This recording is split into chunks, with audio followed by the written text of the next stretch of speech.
오늘 말씀해 주실 우리 조문현 목사님은 제게 개인적으로 굉장히 형님같이 이렇게 아껴주고 사랑하시던 그런 분이십니다.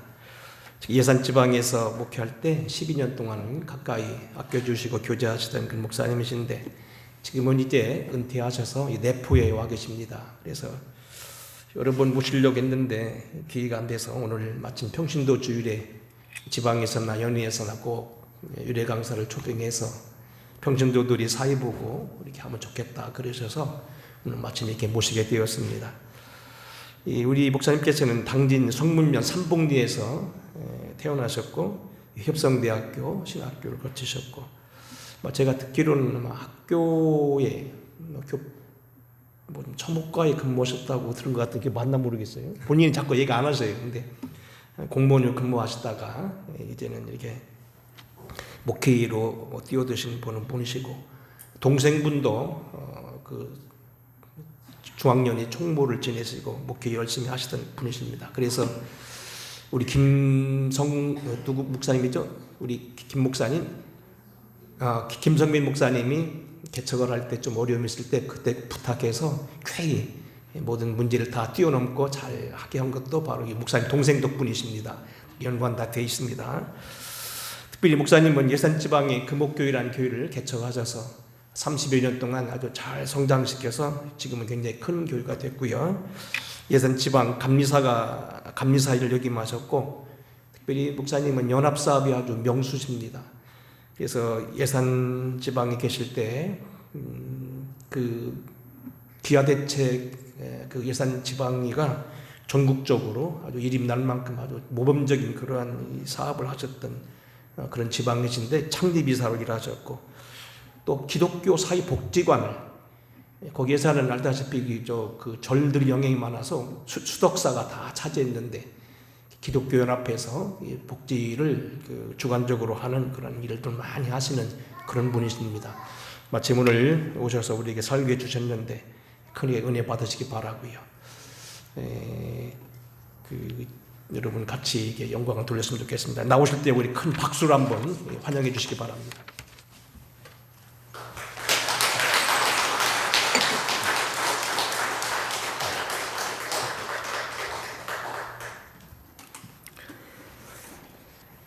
그냥 원로 목사라고만 소개를 드렸는데 목사님이 저에 대해서 아주 좋은 그런 과분한 그런 이렇게 소개를 해주셔서 감사드립니다.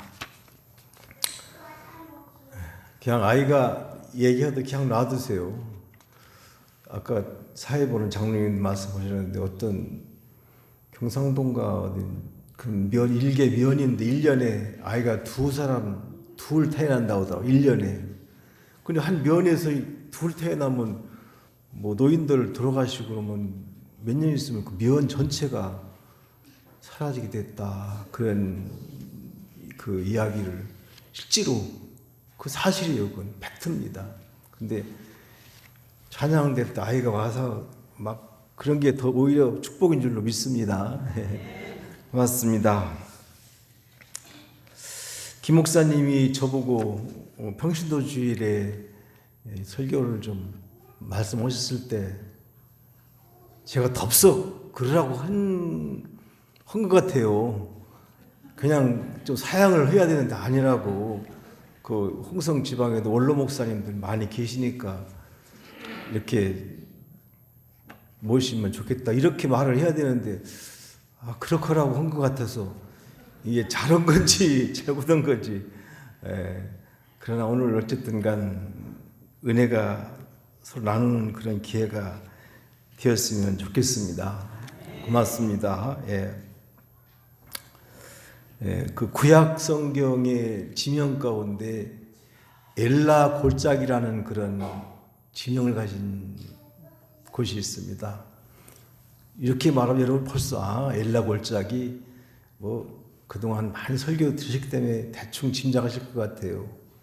엘라 골짜기는 뭘로 유명한 거 아니? 다윗이 골리앗과의 싸움, 전투에서 그 골리앗을 물맷돌 한 개로 한 방에 골리앗을 쓰러뜨린 그래서 정말 전승 기록을 가진 그런 곳이 바로 엘라 골짜기입니다. 근데 그 엘라 골짜기는 다윗의 일상적인 삶의 터였다는 사실을 여러분 기억하시기 바랍니다. 오늘 설교 제목도 평신도의 뭡니까? 설교 제목이? 예, 그렇습니다.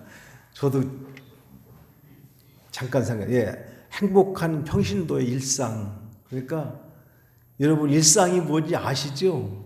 그냥 매일 살아가는 삶의 모습 일상입니다. 뭐 특별하게 어디 아주 이름나고 신문날 만한 사건이 있어야 되는 것이 아니라 그냥 일상적으로 그죠. 자고 일어나고 또 출근하고 퇴근하고 또 친구 만나고 또 주일날 예배드리고 이런 게 우리의 일상입니다.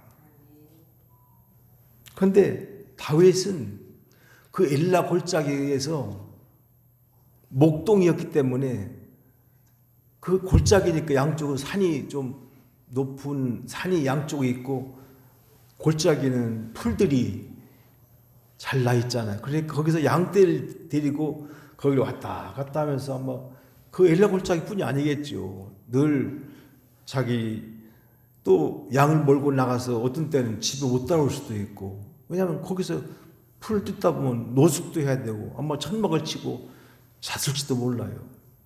근데 양을 칠 때 양을 물어가는 그런 짐승들을 만나게 되잖아요. 곰도 나오고 사자 나오고. 근데 성경에 보니까 그때 다윗이 쫓아가서 곰의 입을 찢고 사자의 입을 찢었다고 성경에 그렇게 나와 있거든요. 근데 상식적으로 여러분 어떻게 살아있는 곰을, 지금 큰 곰을 상대 입을 찢겠어요? 물매로다가 물매 돌려서 그 곰의 이 정수리를 아마 딱 하고 맞췄을 것 같아, 내 생각엔. 그러면 아무리 맹수지면서도 그 한 방에 그 물맷돌이 맞으면 힘 못 쓰거든요. 그럼 쫓아가서 아마 칼로 입도 찢고 아마 찌르고 해서 잡았을 것이다. 그런 생각을 합니다. 그래서 늘 그렇게 그 물맷돌 익숙했던 그 엘라 골짜기에서 골리앗과 딱 맞추셨을 때 마치 다윗의 생각엔 저 골리앗은 그 장대한 거구지만 내가 물맷돌을 돌려서 옛날에 잡았던 곰이나 사자처럼 내가 이길 수 있다. 그래서 드디어 물매 한 방에 골리앗을 쓰러뜨린 줄로 믿습니다. 그러니까 얼마나 놀라운, 그러니까 늘 거기서 하던 일상대로 살았기 때문에 그 일상 연속이 마침내 골리앗을 이기게 된 그런 중요한 결과가 된 줄로 믿습니다. 그래서 우리는 늘 우리가 살아가는 현장에서 행복하게 거기서 행복을 만나고 행복을 누리고 행복을 찾아 살아가는 여러분 되시기를 주의 이름으로 축원합니다. 우리 일상에서 기독교에는 찬양이 있어야 되고 감사가 있어야 되고 그렇죠? 기쁨이 있어야 되고. 저는 홍성교회에 이렇게 지나다니면서 봤지만 오늘 처음 들어봤거든요. 처음 들어봤는데 아까 엘리베이터 타고 올라올 때 보니까 앞에 딱 주차장이 아마 최고의 주차장이에요. 저거 교회에서 관리하는 거 아니죠? 홍성 군에서 다 해주는 거 아니에요? 다 관리해주고 다 지켜주고. 저 교회에서 저 관리하려면 돈 엄청 듭니다. 여기서 나오는 거 갖고선 주차비 받아갖고는 저거 운영도 못해요. 근데 얼마나 좋아. 저렇게 딱 주일날이고 행사 때 그냥 딱 차대놓고 이런 최고의 입지구나. 그런 생각을 제가 했습니다. 그런 생각만 해도 감사해야죠. 생각하면 기뻐해야죠. 그냥 찬양이 나오는 거예요. 찬양이 나오는 거예요. 동화극 파랑새라는 그런 작품이 있습니다. 파랑새 이야기 들어보셨죠? 예, 들어보셨을 거예요. 뭐 제가 알면, 제가 70이 훨씬 넘은 제가 알면 여러분 더 잘 아시겠죠. 파랑새라는 작품은 그 벨기에의 모리스 그 링크라는 그런 사람이 쓴 책인데, 두껍진 않아요. 얇은 책인데 도서관에 가서 제가 그걸 일부러 그 파랑새 얘기를 좀 할 기회가 있어서 찾아 읽어보니까 그게 동화극이더라고요.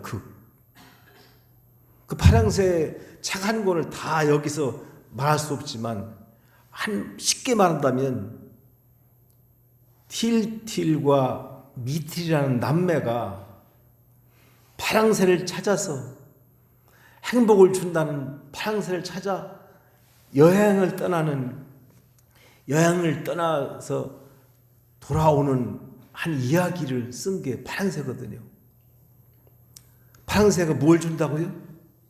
행복을 준다고 그래서 야, 파랑새를 찾으러 가자. 둘이 찾으러 갔어요. 산 넘고 물 건너고 골짜기도 건너고 이 동네 저 동네 어떻게 보면 더 먼 곳까지 가서 파랑새를 찾았지만 파랑새를 찾지 못하는 거예요. 어떤 날은 야, 파랑새다 하고서 잡아서 회장에 넣고서 그 이튿날 보니까 파랑새가 아니라 검은 새예요. 얼마나 실망됐겠어요. 아, 난 이게 파랑새인 줄 알았는데 이게 검옥새구나. 또 어떤 날은 파랑새라고 좋아서 잡았는데 이제 내일은 집으로 가자. 파랑새 가지고 집에 가자. 그렇게 다짐했는데 아침에 보니까 그 파랑새가 죽어버렸어요. 죽어버린 파랑새가 무슨 소용이 있어요. 그래서 또 파랑새를 찾아서 열심히 다니다가 지치고 두남, 야, 이제는 우리 파랑새 찾는 걸 포기하자. 그리고서 집으로 거의 다 지친 몸으로, 피곤한 몸으로 돌아오는 거예요. 아, 돌아와서 집 앞에 와보니까 파랑새가 어디 있어요? 자기가 살던 집 앞에 있는 거예요. 파랑새가 자기 처마 밑에서 파랑새가 자기들을 노래하면서 반겨주는 거예요. 그때서 이 두 남매는 아, 파랑새가 여기 있는데, 우리 집에 있는데 나는 그렇게 애쓰고 고생하고 그렇게 찾아다녔구나. 그런 이야기를 하면서 그 파랑새라는 작품이 이제 끝나는 거거든요. 파랑새는 멀고 먼 나라에 가서 찾는 것이 아니라는 거죠. 파랑새는 막 그렇게 여기저기 찾아다니면서 막 골짜기 산 넘고 물 건너고 고생하고 죽을 고비를 몇 번 넘기면서 찾을 수 있는 곳이 아니라는 거예요. 파랑새는 아주 가까운 곳에 있습니다. 파랑새는 내 손으로 이렇게 잡혀지는 곳이 있다고 믿으시기 바랍니다. 여러분의 집에 파랑새가 있습니다. 여러분의 일터에 파랑새가 있습니다. 여러분의 섬기는 이 홍성교회에 파랑새가 있습니다.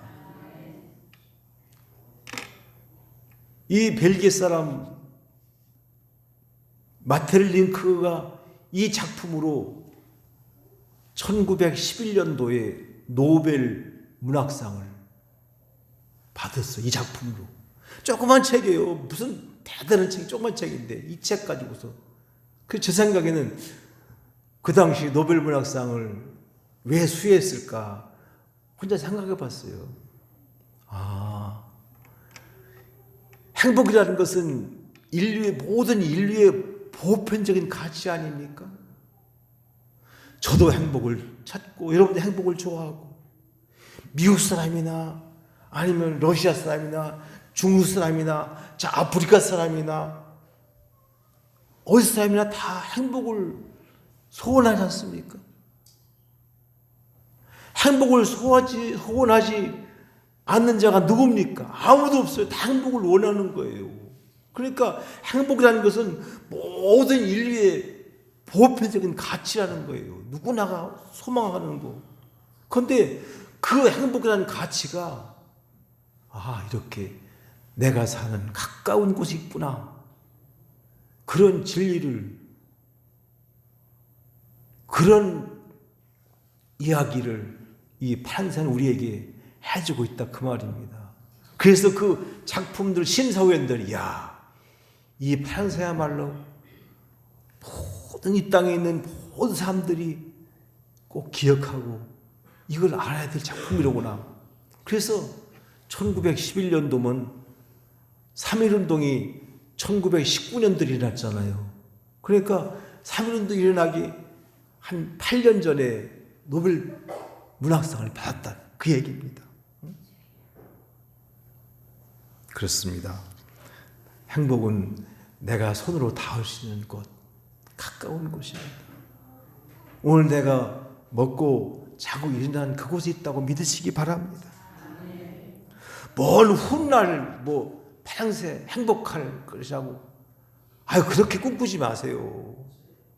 앞으로 한 몇 년 후만 내 고생하면 그때 내 행복을 안 해요. 오늘 행복하다고 믿으시기 바랍니다. 10년 후 10년 후에 어떻게 될지 알아. 그때 행복을 10년 후 그걸 미리 꿈꾸면서 지금 고생하고 그렇게 지금 막 우울해하고 그렇게 살지 말라는 그 얘기예요, 여러분. 오늘 기뻐하고 오늘 감사하고 오늘 우리 일상에서 이것을 찾아 누리시길 바랍니다. 어떤 사람 보면서 여러분 혹시 홍성 시내 여러분 다니다가 어떤 사람을 보고서 어떤 집 가게가 잘 되고 어떤 집은 보니까 좋은 차 타고 어떤 사람은 저 집은 참 저 사람은 행복할 것 같다. 외모도 준수하게 잘생기고 옷도 잘 입고 행복할 것 같다. 여러분 거기서 다른 사람을 보면서 행복을 찾지 말고 내 안에서 오늘 내가 살고 이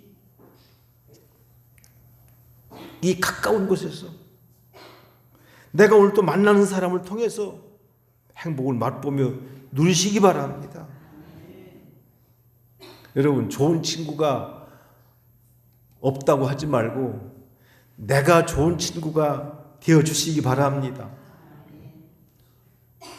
오늘 김기영 목사님이 저를 오라고 해서 왔지만서도 내가 목사님보다는 훨씬 더 나이를 더 먹었지만서도 그냥 내가 좋은 친구를 두었구나. 아마 김기영 목사님이 그 조문현 목사 원로 목사인데 아직 그거 못됐어. 그렇게 제가 그렇게 살았으면 아마 오늘 여기 오라고 했겠어요? 그래도 목사님 그래도 그냥 괜찮게 저를 봤기 때문에 오늘 이렇게 초청도 해주고 여러분도 만나게 되고 설교하게 되고 이게 행복 아닙니까? 영국 속담에 행복의 길이를 5가지로 쓴 말이 있습니다.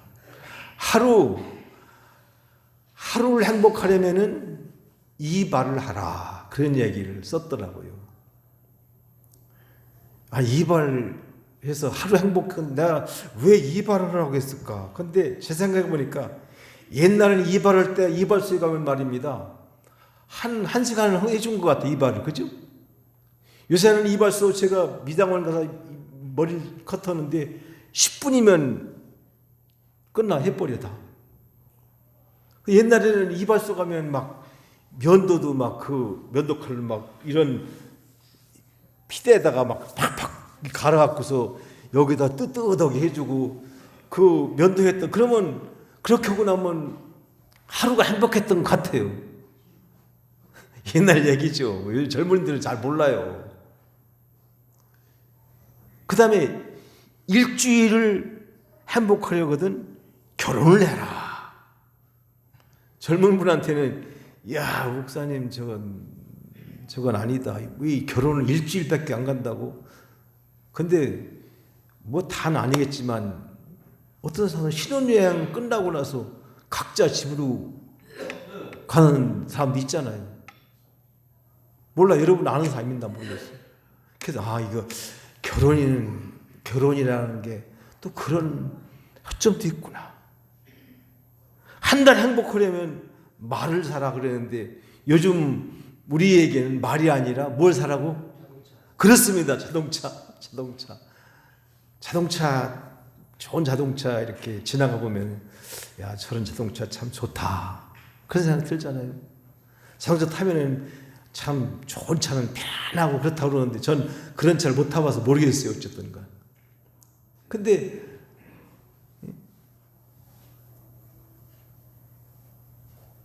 그 다음에 1년을 행복하려면 집을 사라. 집을 지으라. 아마 여러분이 아는 사람들도 가운데 좋은 집에 사시는 분이 계실 거예요. 아마. 여러분 집도 아마 집이 좋은 집일지도 전 모르겠어요. 안 가봤으니까. 그러나 그렇지 않은 집도 있겠죠. 그런데 집을 산 사람 가운데도 좋은 집을 지었는데 그렇지 못한 사람이 얼마나 많을까요? 어떤 광고 보니까 저 남해 바닷가가 보이고 정말 저 푸른 초원 위에 언덕 위에 그런 집을 지었는데 그 주인이 돈이 많아서 얼마나 집을 잘 지은 거 아니 벽 두께를 90cm로 했대요. 그리고 벽 두께를 여기도 이게 얼마 90cm라면 이보다 더 두껍겠지. 90cm로다가 집을 짓고 바닥은 옥 대리석으로 하는 그렇게 대리석으로 주방 뭐 이런 데 전부 깔고 큰 거실에 대한 아주 최신식 그런 그 난로를 놓고 거기서 끓은 물이 밑으로 해서 이 배관에서 바닥을 다 난방하게 해놓고 어쨌든 그 집에 이렇게 보니까 엄청나게 잘 지은 집입니다. 그런데 그 주인이 그 집을 팔겠다고 내놨다는 거예요. 내 생각에는 나 그거 몰라. 가보지도 않았어. 근데 내가 유추해 볼 때, 그 주인이 그 집 지을 때는 거기서 정말 온 가족과 한번 참 멋지게 맛있는 것도 먹고 편안히 잠도 자고 거기서 일생 살다가 거기서 어떻게 하자고? 여기서 내가 인정해야지. 죽을 때까지 살자지. 그런데 나이도 죽을 때 안 되는데 판다고 내놔버렸어. 난 그 광고를 보면서 그래 집을 이렇게 잘 졌어도 이게 행복을 주지 않는구나 그 생각을 해봤습니다. 뭐 그거 안 해도 알겠지만서도 그렇습니다. 그런데 하루 행복하려면 뭐 하라고요? 이발하라. 일주일은 결혼하라. 한 달은 말을 사라. 1년은 집을 지으라. 그런데 일생을 행복하려면 정직하라. 그게 영국 속담입니다. 여러분, 그건 정직하라. 여러분, 예수 믿으면 정직으로 가는 길인 줄로 믿습니다. 저는 저를 생각해 봤어요.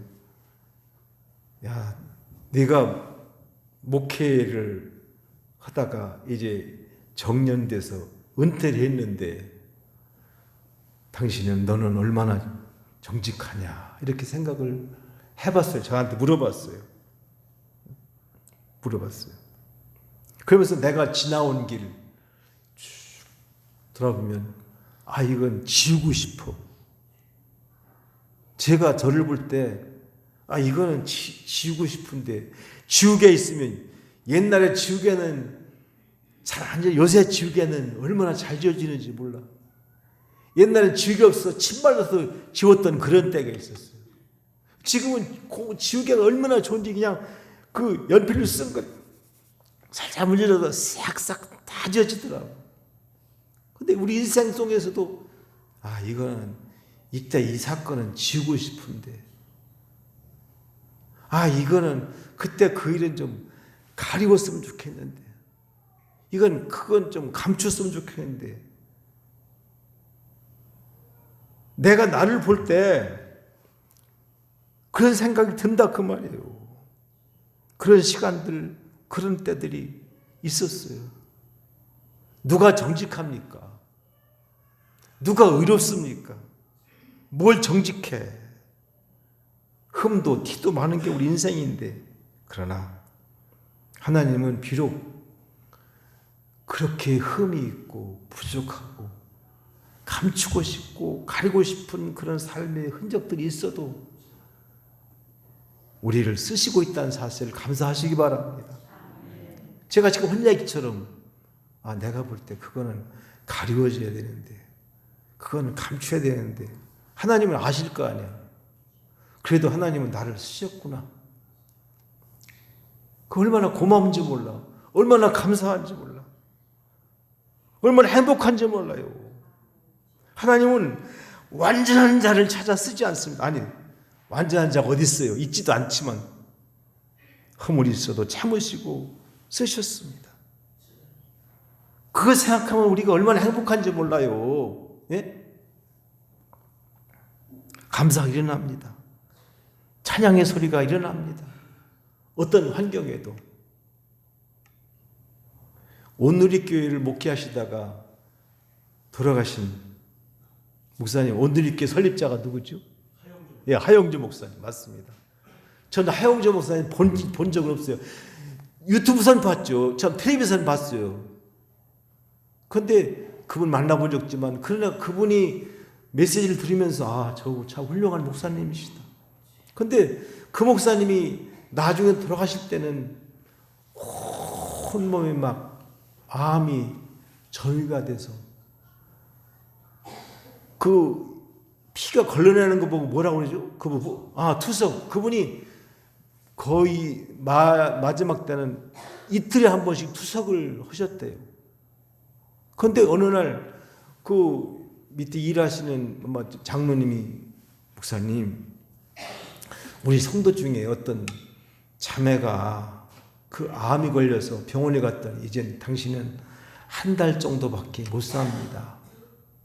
그래서 목사님한테 기도 한 번 받고서 자기가 죽어도 하늘나라 가도 나는 너무 원이 없겠습니다. 그래서 한 번 그게 소원이라니까 목사님 좀 어떡하지 그러니까, 장로님, 나도 이렇게 병이 들어서 이런데 이틀에 한 번 투석하는데 그 암병든 그 자매한테 내가 뭐라고 기도해. 참 솔직한 목사님이시죠.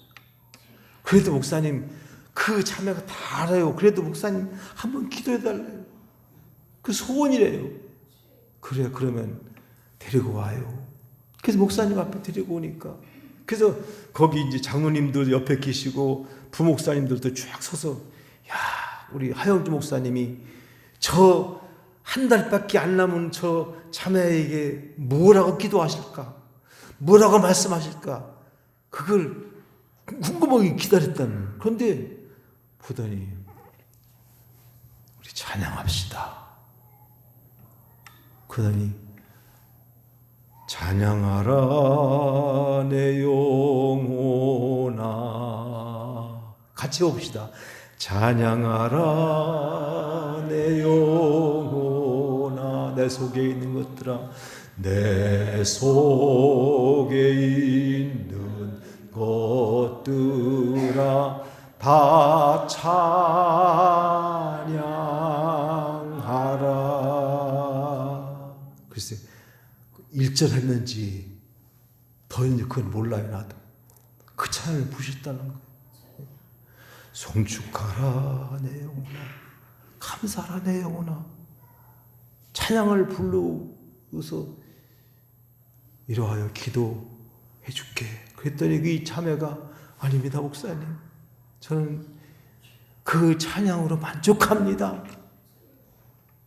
그보다 더 큰 기도는 없습니다. 너무 감사합니다. 눈물을 푹 쏟으면서 됐습니다 목사님 하면서 나갔다는 그 간증을 제가 들었어요. 여러분, 우리는 우리 속에 있는 모든 걸 다 다해서 어떤 환경에도 찬양할 수 있기를 바랍니다. 찬양할 수 있기를 바랍니다. 얼마나 감사합니까? 우리는 구원받은 사람의 제일 조건 찬양인 줄로 믿습니다. 오늘 또 우리 찬양대가 앞에 나와서 여기에 모인 우리 찬양을 부르시는데 여러분 그런 찬양대의 직임을 기뻐하고 감당하시고 또 우리 교우들은 그들을 늘 격려하시기 바랍니다. 아까 장로님 박수 하셨잖아요. 박수 한번 더 보냅시다. 찬양대에 위해서. 찬양을 위해서. 인생은 노래라는 말 있지 않습니까? 노래다. 우리는 노래가 얘는 넌 맨날 그게 노래냐 뭐 그러면 노래 부른다고 하죠. 근데 그런 뜻이 아니라 진짜 우리 인생은 노래입니다. 복음성가 그 가수도 하고 작사가자고 유명한 사람 김석균 씨라고 있어요. 여러분 다 아실, 저보다 덜 아실 김석균 씨. 그가 부른 복음성가 가운데 멀고 험한 이 세상길 그런 노래 있잖아요, 여러분. 뭐 시간이 많이 갔으니까 자꾸 그런 그 노래를 다 부를 수는 없고 저는 그 찬양 가운데서 3절 가사를 제가 제일 좋아합니다. 왜? 그 3절 가사 중반에 보면은 그런 가사가 있습니다. 한번 따라 하십시다. 구원함을 얻은 기쁨. 크게 따라 하세요. 구원함을 얻은 기쁨. 세상에서 제일이라. 그 가사예요, 그게. 뭐가 세상에 제일이라고요? 그렇습니다. 우리는 세상에 제일이라고 그걸 생각하고 살아가야 됩니다. 김석균 씨가 쓴 그 찬양만 우리가 노래할 때만 구원함을 얻은 기쁨이 세상에 제일이라 그렇게 듣고 마는 것이 아니라 그래 이게 제일이구나. 좋은 집을 짓는 것도 좋은 차 사는 것도 뭐 내가 승진하고 출세하고 뭐 돈 많이 버는 그것도 뭐 제일은 아니지만 그것도 중요하지만 그건 제일은 아니야. 구원함을 얻은 기쁨이 제일이야. 구원함을 같이 불러봅시다. 거기 한번 그것만 시작. 구원함을 얻은 기쁨 세상에서 제일이라 영광의 길 허락하신 내 주 예수 찬양하네. 우리 이런 찬양 가슴으로 절절히 불러봐야 합니다. 다 물론 상관없어. 그래 구원함을 얻은 기쁨 세상에 제일이라. 그럼 되는 거 아닙니까? 그 제일 가는 기쁨 갔으면 여러분 행복한 거 아닙니까? 그럼 된 거 아닙니까? 예수님은 우리의 구원을 위해 십자가에서 피 흘려 죽으셨어요. 우리의 죄값을 다 갚아 주셨습니다. 우리의 그 엄청난 죄를 속량하셨습니다. 마태복음 18장에 보면은 1만 달란트 빚진 자의 이야기가 나옵니다. 목사님한테 여러분 많이 들으신 이야기예요. 저도 많이 듣고 이미 다 아는 이야기입니다. 1만 달란트. 한 달란트가 아니라 1만 달란트입니다. 예수님 당시에 노동자의 하루 임금이 하루 품삯이 얼마라고 성경에 나와 있죠? 한 데나리온. 한 데나리온인데 한 달란트는 그 수학적으로 계산해낸 거예요. 물론 요즘 화폐하고는 조금 그렇지 않고 이해가 쉽게 6천 데나리온이 한 달란트래요. 6천 데나리온은 며칠 동안 일해야 얻을 수 있는 금액입니까? 6천일. 6천일은 보통 우리가 1년에 365일인데 300일 정도 일할 수 있습니다.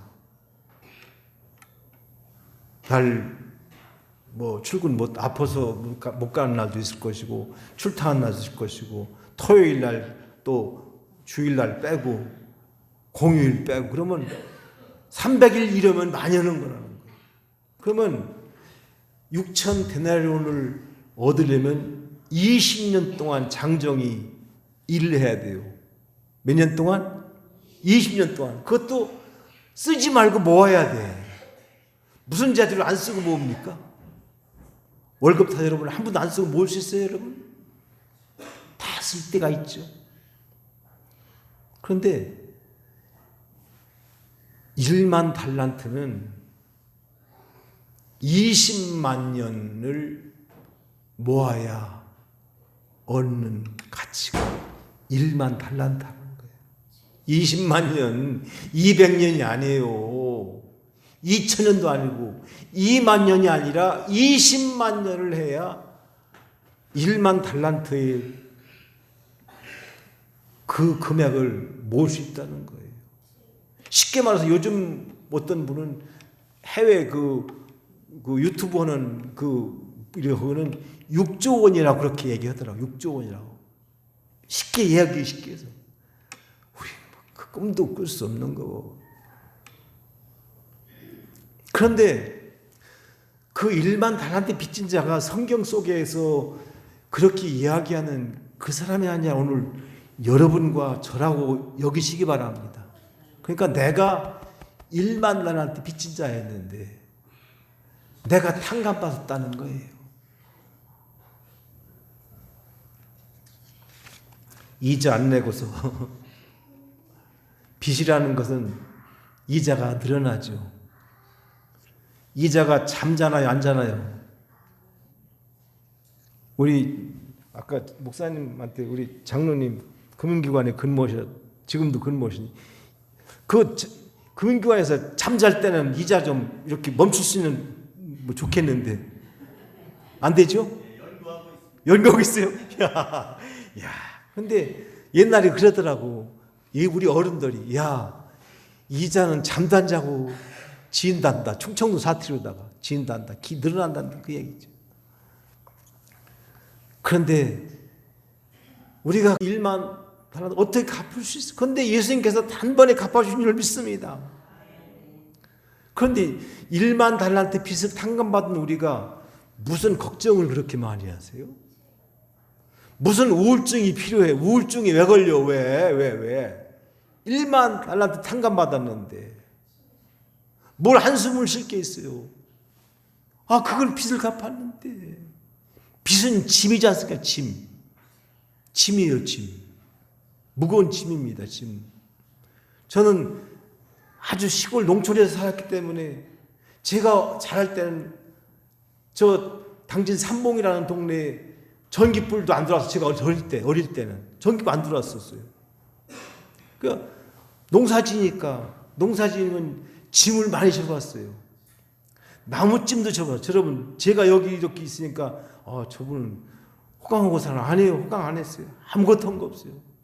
나무찜도 접었고 물찜, 우리 집이 삼봉 집이 높은 데 꼭대기 있어서 저 밑에서 가서 그 우물에 가서 물을 초롱에다가 물을 지어서 지고 올라오면 집에 오면 막 여기에 막 그때 소년 시절에 장정이 안 했어. 그러면 여기가 막 그 물찌개에서 그 자욱이 나서 빨갛게 막 자욱이 움푹 들어가고. 지금은 여기 어르신들 몇 분은 기억하시죠? 저는 그 수렁 빠지는 논에서 물배 그때 낫으로 배서 그 배를 찌고 그 논두렁에다가 다 갖다 가려놓고 그런 일을 하면서 자랐거든요. 그래서 얼마나 짐이 무거운지 알아요. 그 무거운 짐을 그렇게 힘들고 지고 가다가 불이 났을 때, 지게를 벗어 던졌을 때 이게 얼마나 시원하고 얼마나 해방감이 느끼는지, 얼마나 자유한지 그 짐을 접은 사람은 안다 그 말입니다. 그런데 우리가 엄청난 이 비실한 짐을 일생 동안 지고 가다가 갚지 못하고 영원한 죽음으로 가야 되는데 예수님이 다 져주셨어. 다 갚아주셨어. 얼마나 감사합니까? 얼마나 축복입니까? 12시 안에 끊는다고 했는데 그만 해야겠네. 근데 그냥 조금만, 백부장 가운데 이렇게 말하는 사람이 있습니다. 한번 따라 하십시다. 그는 진실로 하나님의 아들이었도다. 백부장이 뭘 보고 한 소리입니까? 이 소리가. 그래서 예수님 십자가에 돌아가신 걸 보고서.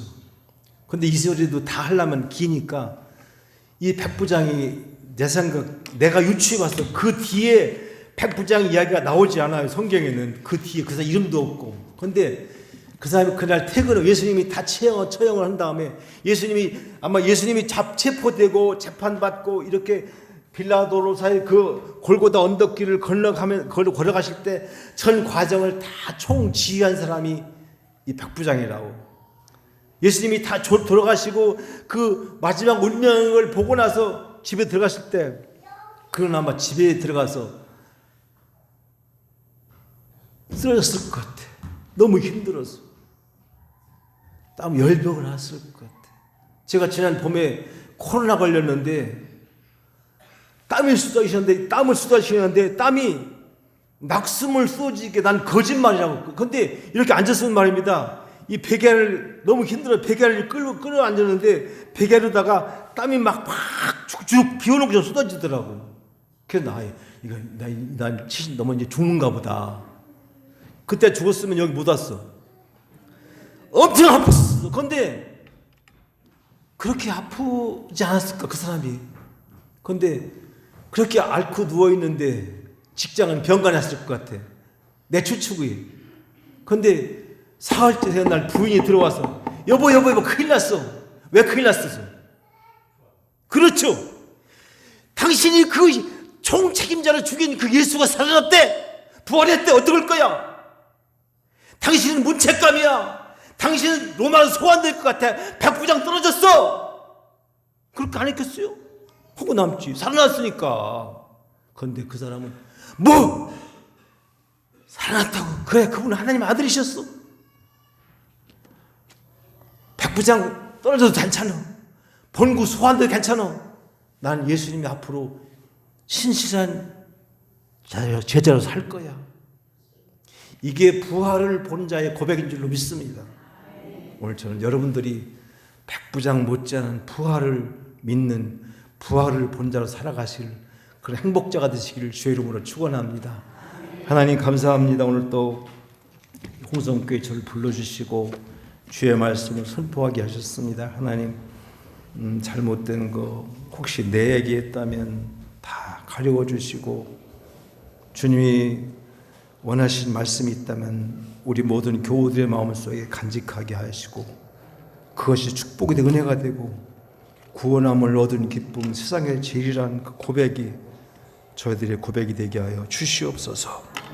예수님의 이름으로 감사하고 기도하옵나이다. 아멘.